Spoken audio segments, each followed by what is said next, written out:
Welcome to Executives at the Edge, the podcast from Amplify. Each episode features insights from the top network, cloud, and technology executives, giving you key takeaways to help you grow your revenue and bring solutions to market faster. I'm your host, Pascal Menezes. Join me as we explore thought-provoking perspectives from the leaders and changemakers propelling the AI-powered digital economy forward.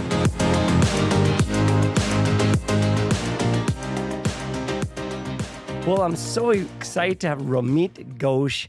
He's the head of product, Telecom and Media for ServiceNow.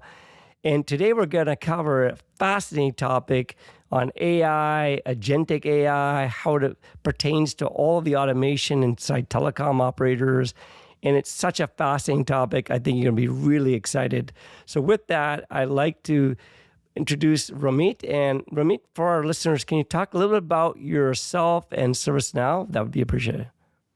Pascal, thanks for having me. It's always a delight talking to you. ServiceNow, as a lot of folks who might be listening might be aware, is one of the largest enterprise SaaS companies in the world today. We have a cloud-native platform that most of our products are built and shipped on. We do domains which have been present on our platform for a while, like ITSM, ITOM, etc. And also on the customer and industry workflow side, we also do customer service management, field service management. We are also in areas of network management, network assurance, sales and order management for telecom is one of our latest offerings, which is gaining a lot of traction out there in the industry. Yes, I mean, we're pretty much the workflow orchestration platform in most of our customer landscapes.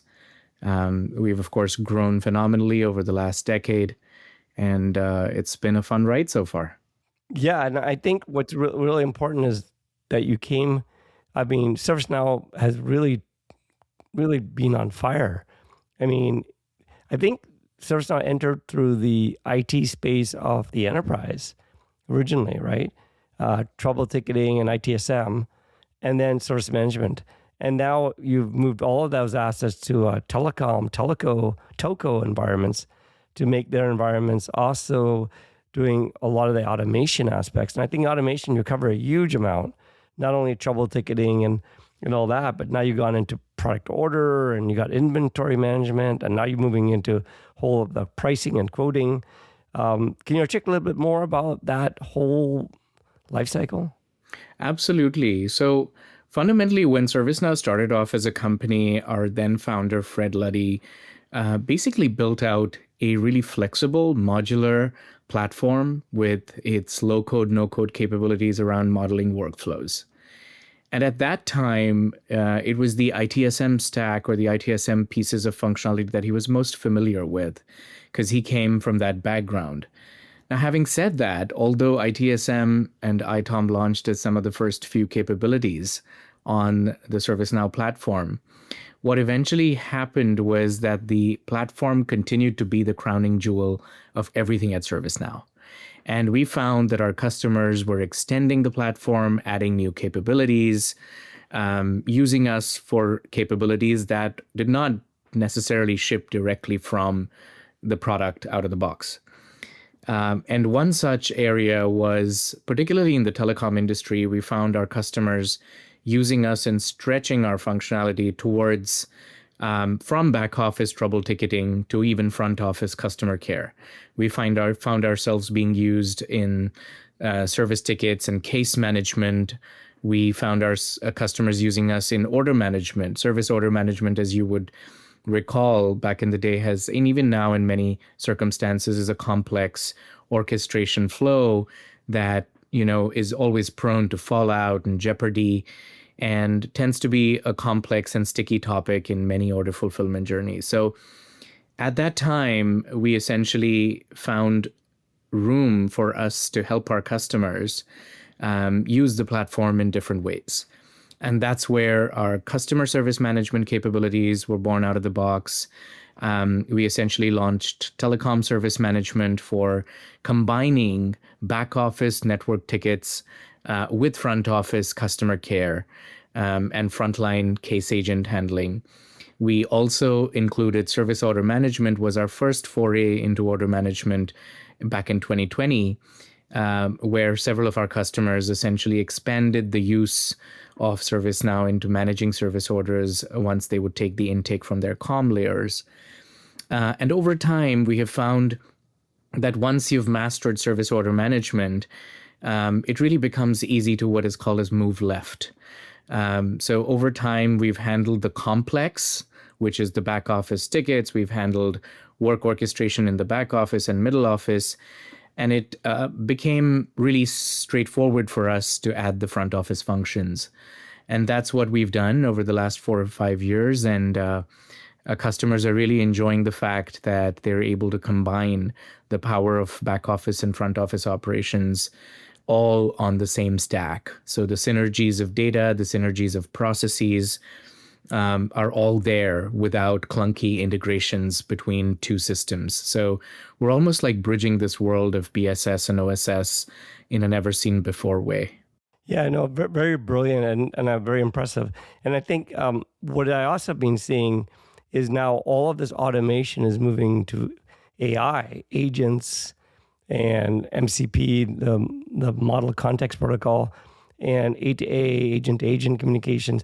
Can you articulate how what you've done, over this period now is all moving and uplifting to AI? So can you explain for our listeners a little bit about what these agents will do and how they'll work together, how it makes a difference? 100%. So, it's obviously very known out there that AI is looking to upend everything in a very good way, as we've known it so far when it comes to implementing applications and processes. And our approach to AI is essentially to leverage the strengths that we've always had around data and workflow and uplevel that with the use of AI. Not only are we applying AI on top of everything that we do, but we're also thinking AI first. So my organization, for example, has a mandate that every new capability that we ever launch needs to be first imagined AI first. And, there are many customers out there who are still in Excel. We're not holding back in terms of taking them to the best-in-class AI capabilities right away.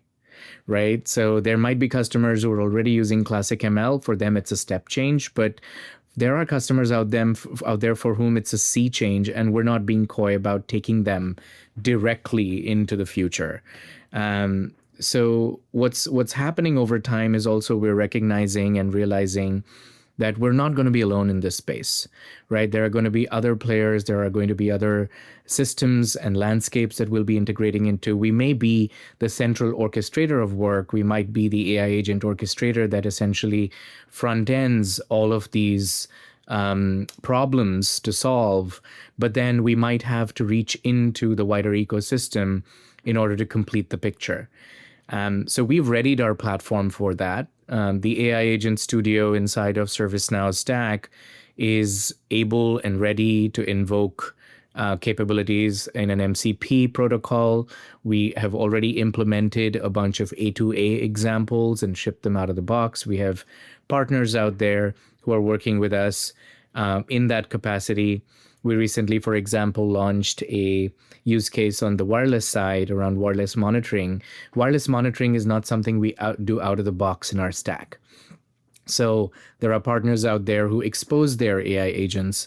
We register them, and ServiceNow's Now Assist essentially delegates work to those agents on an as-needed basis while still essentially orchestrating the entire use case end to end. We've seen a lot of traction around that. Customers are really interested to talk more. So that entire fabric and ecosystem of AI agents is coming together as we speak, and it's really exciting times.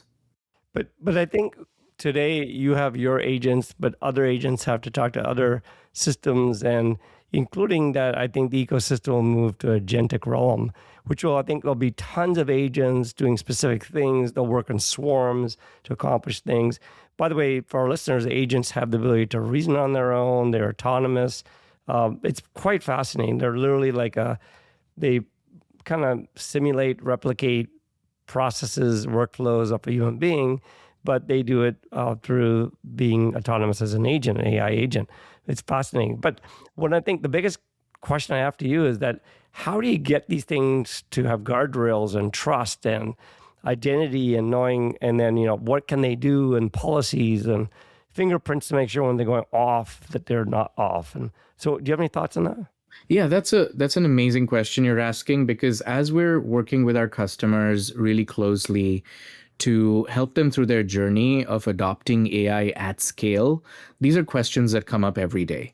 And in the ServiceNow platform, we have essentially taken steps to add capabilities like the AI Control Tower, which essentially allows our customers to bring in those layers of risk and governance, as well as value-driven metrics on top. Because at the end of the day, while it's really tempting to apply AI to every single use case, the fact of the matter is if the value doesn't exist, you're not going to be able to sustain that use case on AI.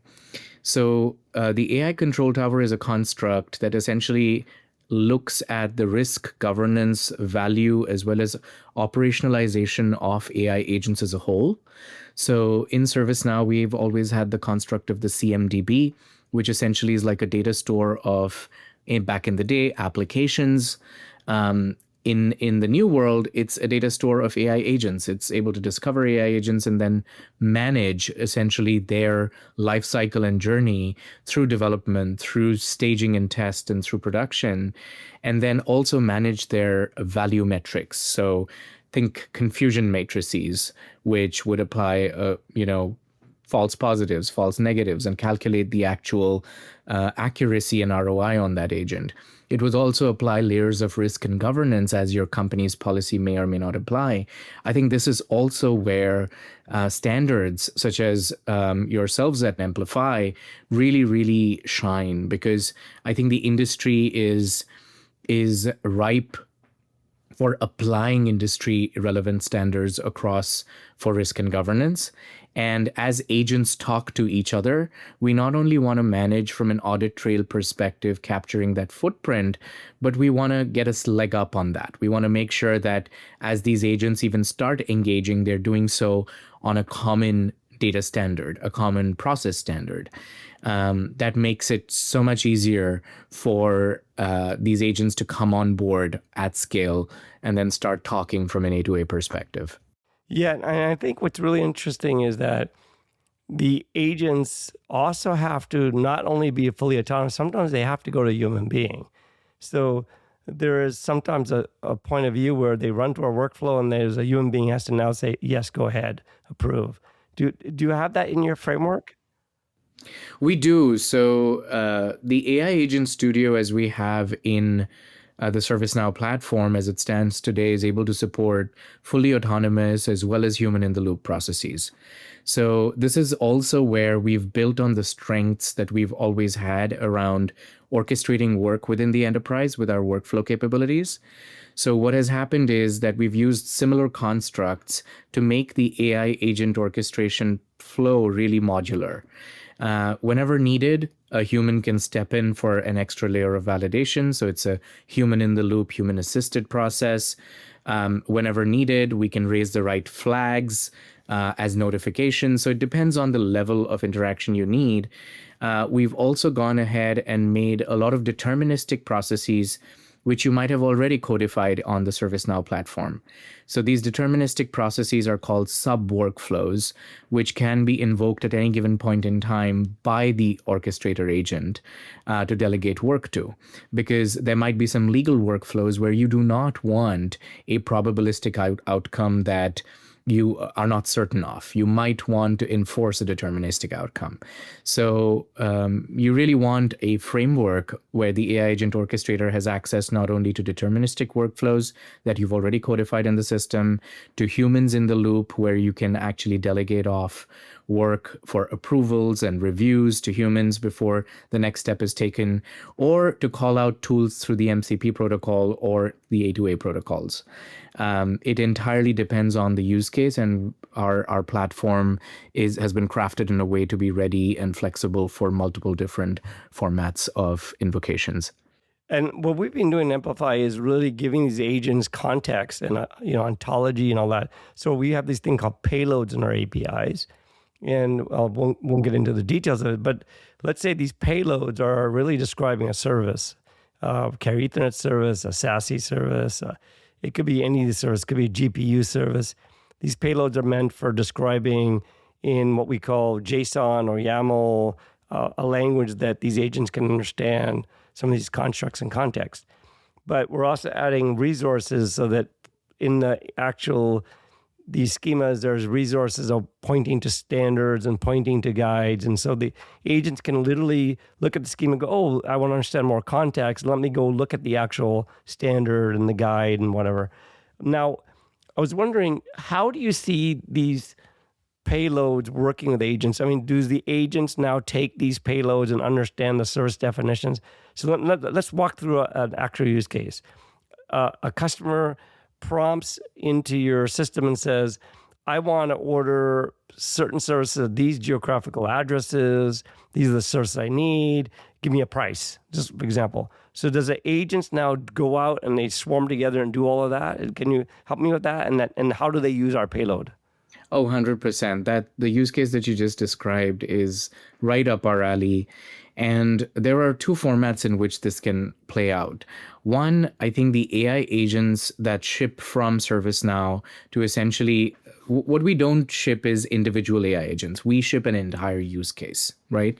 So when we say we ship an entire use case, we want to be ready for the orchestrator to be trained and smart enough to be able to recruit multiple agents to execute on this one use case. So when that customer request comes in seeking pricing for a certain geographic location to turn on, let's say, a SASE service or an SD-WAN service, those service definitions that you spoke about as your package are so central for the orchestrator to understand not only what's being requested, but also to break it down and then decompose it into whether it's feasible at all or not, and what that feasibility would involve. So not only can that orchestrator then recruit AI agents to respond on price, which is optimized for margin, which is optimized for the quota rev share that's going on with the sales rep involved, but it's also feasible, right? And this is exactly where your service definitions, which not only stop at the level of that JSON or that YAML payload, but go beyond to refer to other documentation that goes hand in hand with it and applies a standard around it, is what gives us velocity, right? So we as ServiceNow obviously want to align with a standard like that when we ship a pre-trained agentic workflow to adhere to that standard. So customers who obviously are adhering to the same standard can be off to the races so quickly that with minor training adjustments pre-production launch, they'll be able to essentially launch the exact use case you're talking about. So this orchestrator agent understands not only the commercial side of offering that price, but also then breaks down that service definition across that YAML, across that JSON, and then goes down to the levels and depths of asking, turning around further questions, right? Discovery type questions for the customer in terms of what level of service would you like? What kind of a routing service would you like as part of this SD-WAN offering? What kind of an optimization service would you like as part of this offering? So you're going through an entire configurator experience with that customer to offer a precise price as well as an ETA on delivery, so that the customer can quickly make an informed choice. So I think, I start when I present the AI strategy to Amplify board and the technology advisory board and the board of directors and so on and members. One of the things I stated with the very top slide is that we're moving to an agentic realm that will have billions of agents doing all kinds of things. Do you see the same thing, that the agentic world will be massive? Like literally like the IoT world, now even massive, all these agents, of course there'll be agents for all kinds of things, but in telecom we'll have these agents. will there be like a marketplace of all kinds of agents? And can I build an agent from natural language and place it in the marketplace? And do you have a marketplace and so on? Yeah, so I think it's absolutely headed in that direction.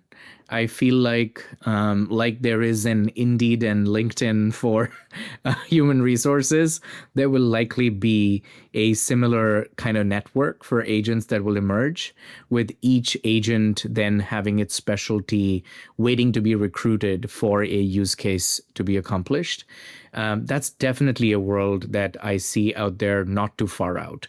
At ServiceNow, an example that's really close to me, on our store.servicenow.com, if you look at the AI agent section, you'll see that not only is ServiceNow, we as ServiceNow are adding agents there, our customers are adding agents there, our partners are adding agents there.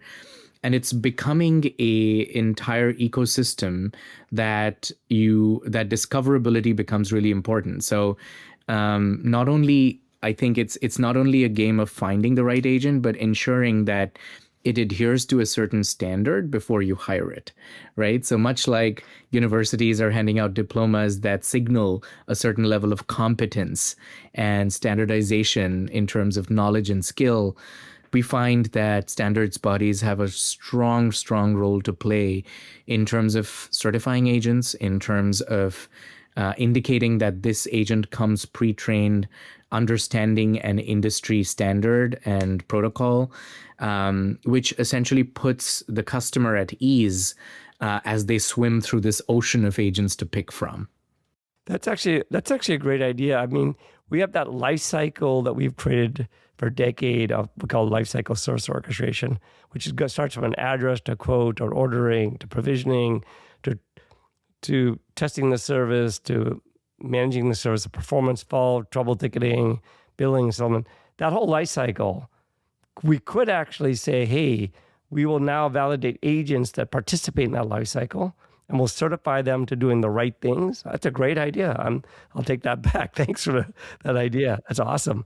Yeah, I totally see that. I see that and versions of it popping up, because I do foresee the orchestrator essentially to be owned by the enterprise, by the customer themselves, because they want to be able to have full control on how the various agents involved in that use case are invoked.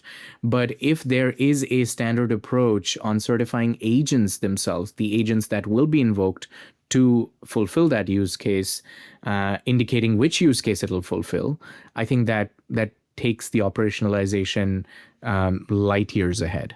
No, bro, I totally get it. I'm really now you got my head spinning here and brains, all the wheels going. But look, a big question, and I actually play around a lot with this, is do you have a model yourself, or do you have a gateway to models, the foundational models? Because I know I take a let's say, the payload, and then I take our specs and I blah, blah, blah, and I put it into a model and I'd say, reason this out for me and give me all the information. So is that how you see the agents working with models? And do you have models? And that was not the first question. Yeah. So we do have our own LLM that we bring to our customers, so they can use what we call as the Now LLM for their use cases. But we also remain open should there be an enterprise-wide standardization that the customer has already invested in. Let's say they've decided to go with Azure OpenAI, or they've decided to go with Google Gemini. We stay open to that, right? So we allow you to point the agents that we ship, or the skills that we ship in generative AI as well, to a different LLM behind the scenes. And there is what we're finding is that there is a lot of convergence in terms of output.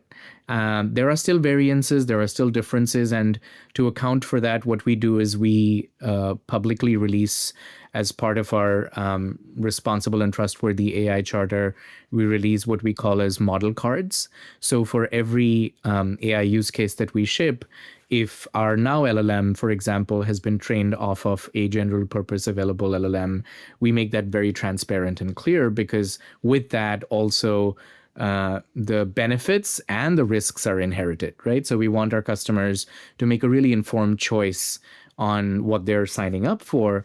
and we make that really, really transparent.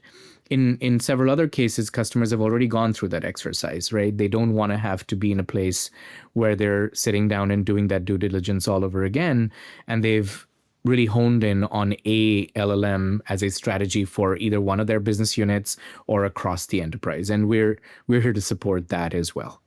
And so, Ramit, I think the final question, because we're coming to the end here, is this all real, or is this all kind of like future slideware, science fiction-y? Is this actually now, I actually know the answer I'm asking you. Is this all real?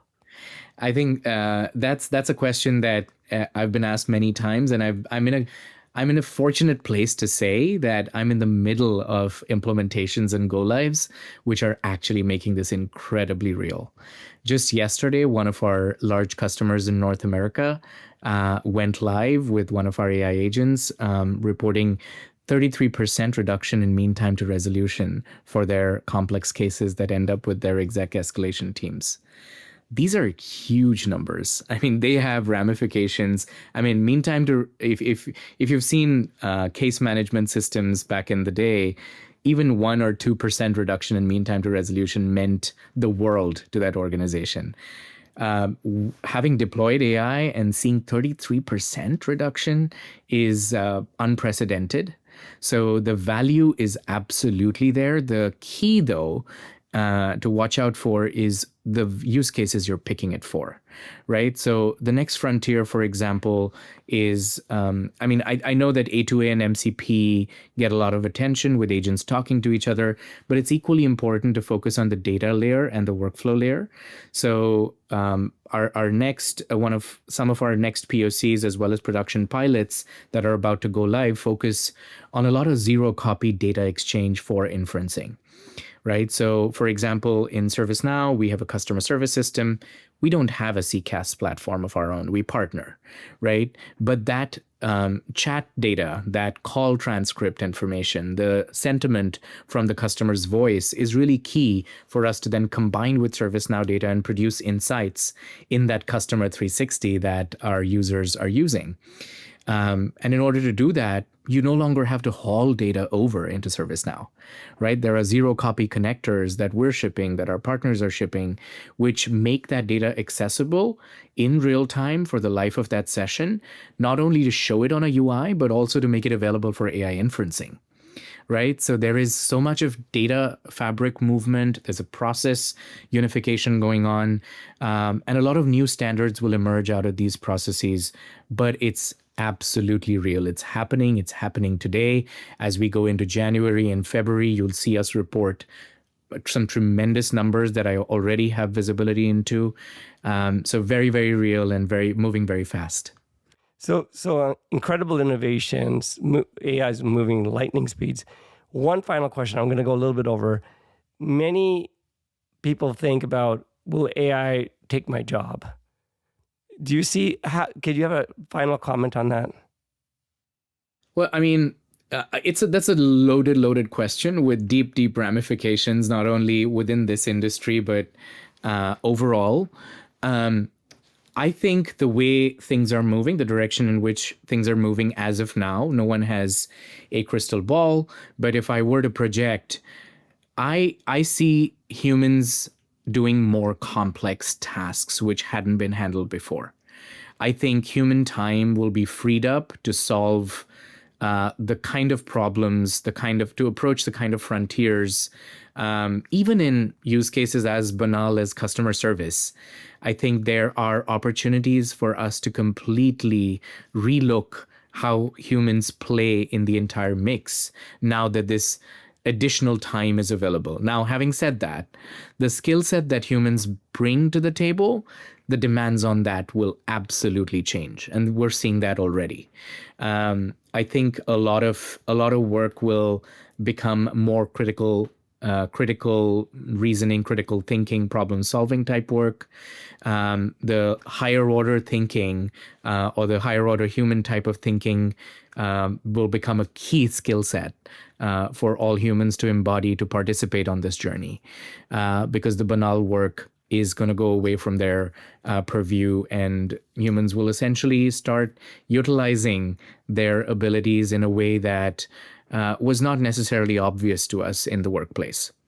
Well, Romit, thank you so much. It's been such a fascinating topic, and I certainly love this conversation. So thank you so much. It was delightful always talking to you, Pascal. Thanks for having me.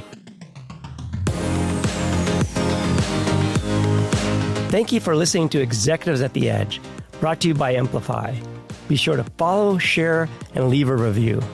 Catch every episode on your favorite platform or visit us at amplify.net.